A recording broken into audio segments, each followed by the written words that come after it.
So I have a haul for you today. There's two bookstores that I've been wanting to go to for a minute, Center for Fiction and The Ripped Bodice, and I finally went to both of them this past weekend. And then I had a few books that I was still looking for that I did order online. They're coming in the mail like tonight, but I was literally like, I've been sitting on this haul since like Sunday. So I'm like, nope, we're doing it. I'm filming it today. I don't care. I'm not gonna wait until 9 for them to get here. I'm just gonna film it now. Like, hopefully I'll have this filmed and posted before the additional books arrive. So when I talk about those, I'll just like insert the picture. But yeah, okay. Hey besties, looking at the footage. I don't know. It looks like my lens is dirty. It's unfocused. I don't know what's going on, but I feel like I just said so many things that were very much in the moment about the books that I want to read. So I'm still going to use the footage, even though it is a little bit, it looks odd. I'm sorry. Bear with me as I like really like lock into this like filming stuff. But yeah, my bad, y'all. But hopefully you can ignore it and rock with me. So let's get into it. What did I get? And all of these I definitely want to read by the end of the year, but like ideally like in the next like month. That's the ideal. Anyway, and some of them are short, so I feel like that's very doable. And I feel like romances you kind of fly through. So I feel like overall we're good. We're gonna get through them in the next month. The only book that I'm a little bit concerned about, that it might be like a little bit slow going for me because I'm not that much of a literary fiction girl, is Yellowface. So I've been wanting to read this book for a minute, but I just don't want the hardcover because I hate dust jackets, guys. And I feel like this is a hardcover where it's like it doesn't really look good without the dust jacket. Like it's very plain, in my opinion. And I also like wouldn't want the white to get messed up. So normally I take the dust jacket off, but I feel like I can't because I don't want the white to get messed up. But anyway, as I understand it, Yellowface is about an author who pretends to be Asian, like aka Yellowface, by stealing or using one of their friends who has passed away, using their writing. And I believe that friend was Asian. So that's the point of it.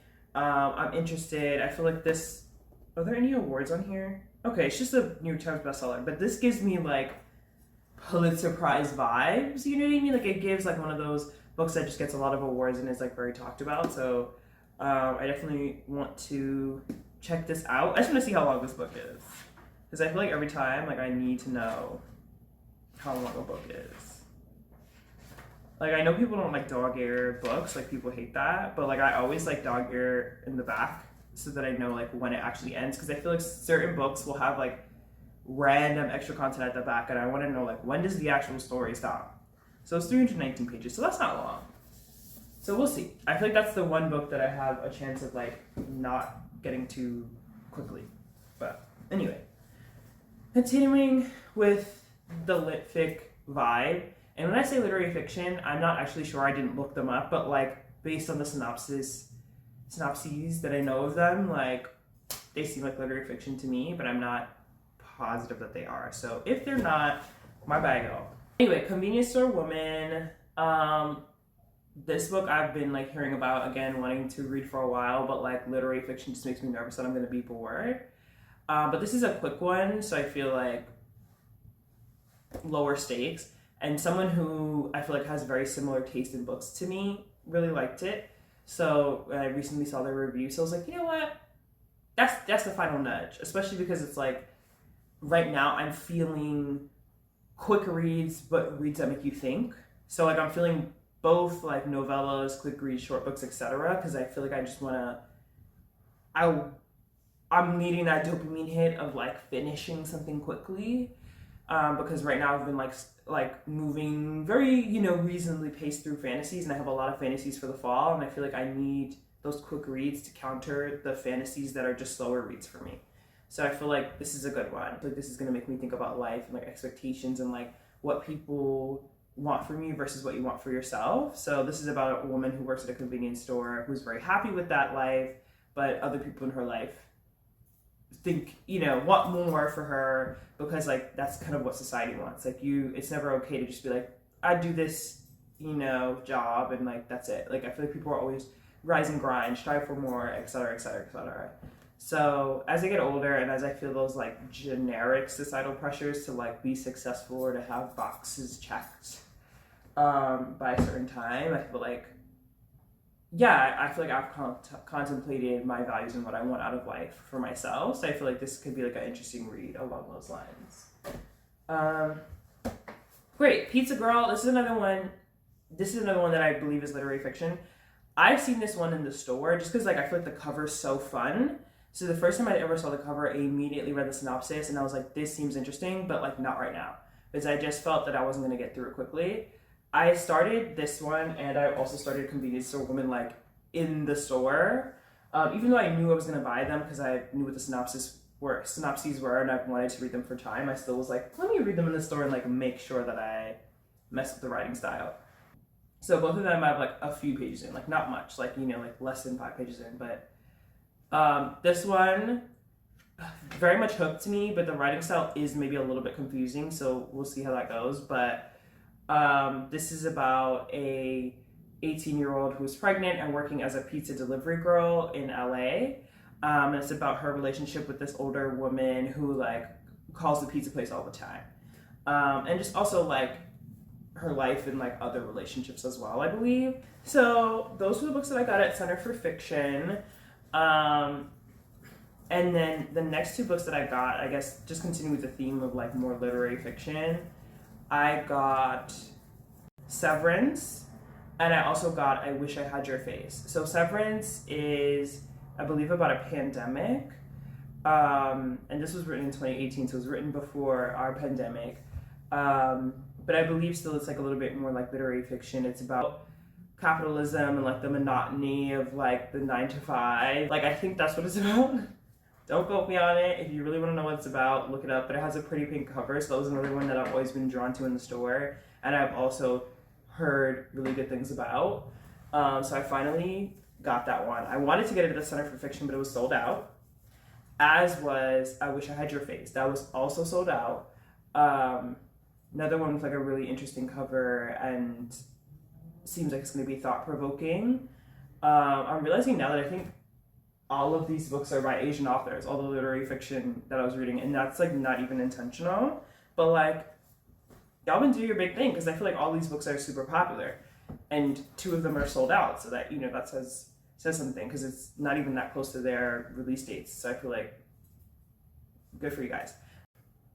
I Wish I Had Your Face, I believe, follows 4 women in an apartment building in Korea, just about beauty standards, the way women are treated, etc. Again, something that's been big on my mind as I get older. The idea of like beauty being, maybe a wasteful investment. Maybe something that has diminishing returns. Like I was thinking about this idea of like, continuing to add water into a leaky vessel. It's like you only get older, but like the perception is that your beauty and worth declines as you get older, as a woman in particular. So I've been like reckoning with that, as I feel that I haven't been my most beautiful in my younger years, but nor have I been able to appreciate it. Like the confidence just hasn't been there. So I think, although I've had it, it's like, I feel like it grows as I get older. So it's very interesting where it's like, I don't know if I'm actually, probably by societal standards getting more attractive, but I feel more attractive as time goes on. But like, it's just interesting. Like I've just been thinking about like how age is perceived. Even the whole like Gen Z versus millennial beef online. I am Gen Z, but the whole thing is just like all these like women in their 30s, like early 30s, late 30s being like, I look young. It's like, to what end? Like 30 is not that old, and like also it's like one day you won't look young. Then what? You know what I mean? Like why are you flexing? Aging is natural. So like you flexing that you don't look like you're aging, it's just a weird paradox, because it's like even if you don't look like that now, at some point you will. What then? You know what I mean? When you put so much stock in it. So I've just been contemplating how to appreciate the beauty that I currently have without like holding on to it in a way that like allows me to not age gracefully. So yeah, real existential. Like these are the things I've been thinking about. So I'm like, I need to read these books like now. Like I need to strike while the iron's hot and the inspiration is there because I just been organically like these things have been heavy rotation in my mind. So yeah, I'll just gives you a little bit insight in my psyche right now as well. Okay, so then I went to the Ripped Bodice, which is, if you know or don't know, it's like a store that like basically sells mostly romance. I did see a few books in there where I was like, okay, they do have a section that's just more general fiction, but it's very small. It's like mainly romance. Very aesthetic. I'm sure you've seen it online if you into book or if you're into book content at all. But anyway, let's round this out because I've been yapping for a long time already. But I got the Kiss Countdown. This is another one that I kind of started in store and I'm already hooked. Again, like just a handful of pages, but like I already got my little bookmark in here.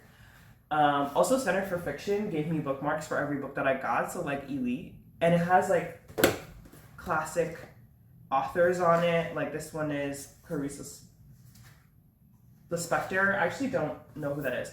My bad, y'all, if she's like really important. But Toni Morrison, who's one of my favorite authors of all time, got a bookmark with her like face and like a quote on it. Like they actually ate that one. This last one was the last one. Octavia E. Butler. I'm trying to remember, is Octavia E. Butler the one who does like a lot of like Afrofuturism?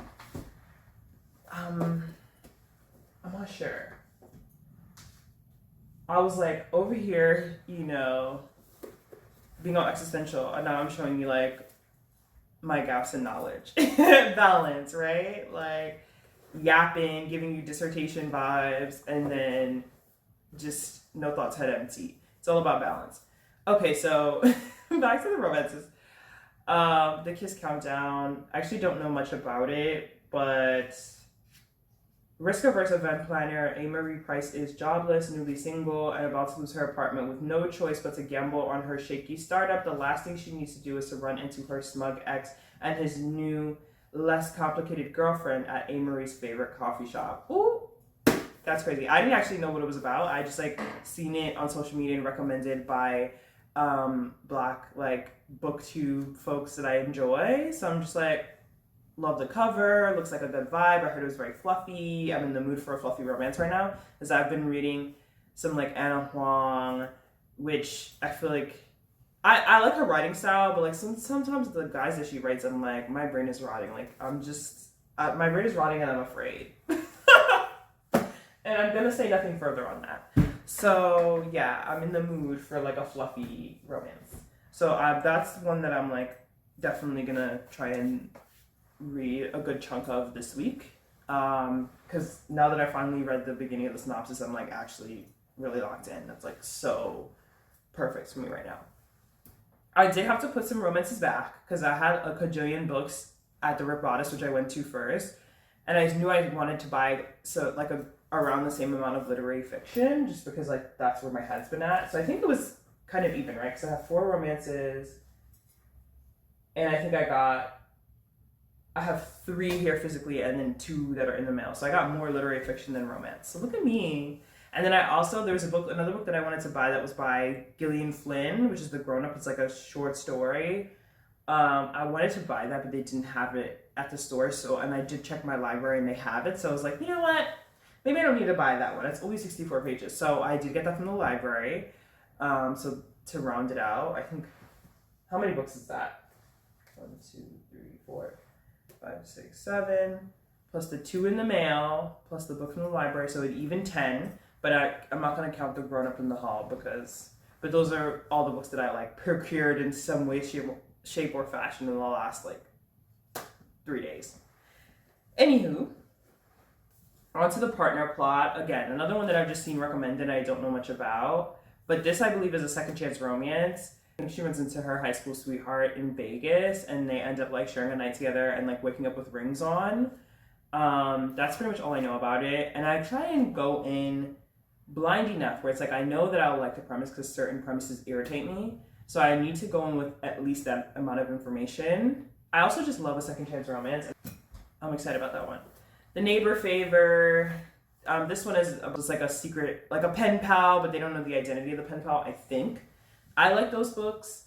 Tell Me Three Things, I think was like one of my like favorite iterations of like a pen pal situation, but there's been a few. Like I feel like I always like them. You know, like I like a like you're getting to know the person via email and also in person. I think he's her neighbor, and he like offers to, or I don't know if he offers or somehow some way she asks him to find her a date for somebody's wedding, her sister's wedding. I don't know.